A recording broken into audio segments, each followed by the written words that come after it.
Baroness Young is a minister in the government, apparently. And earlier this week, it was revealed that whereas at the Stafford Hospital, about 1,000 people have died, which is about 4 times as many as Harold Shipman, the mass murderer, managed to kill, it turns out there are 10 trusts where the death rate is higher than it was at Stafford. Higher than Stafford, Higher. which we thought was the worst of the worst. Or maybe it was 8, but anyway, I think maybe but there it's are 8, more. But there are more.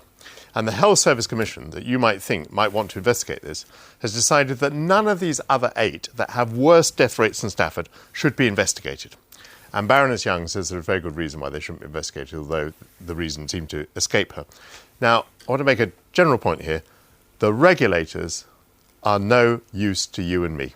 The regulators are completely steeped in the mire of whatever it is they're regulating.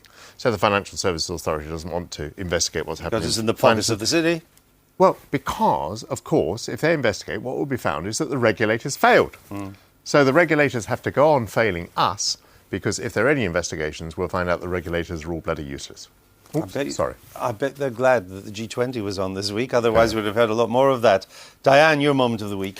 Mine was a tiny moment, but I've often remarked on this programme that when you see David Miliband and Hillary Clinton together, he looks like her young political advisor. SPAD, we insiders call them. Special advisor. But I have now spotted the man who makes David Miliband look like an international statesman. There was a photo call yesterday with Brown and Obama and their financial people.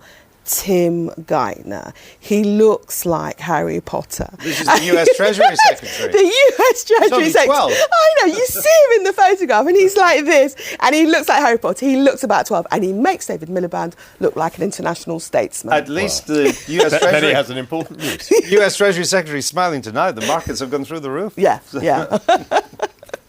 Anyway, let's move on. A little stardust was scattered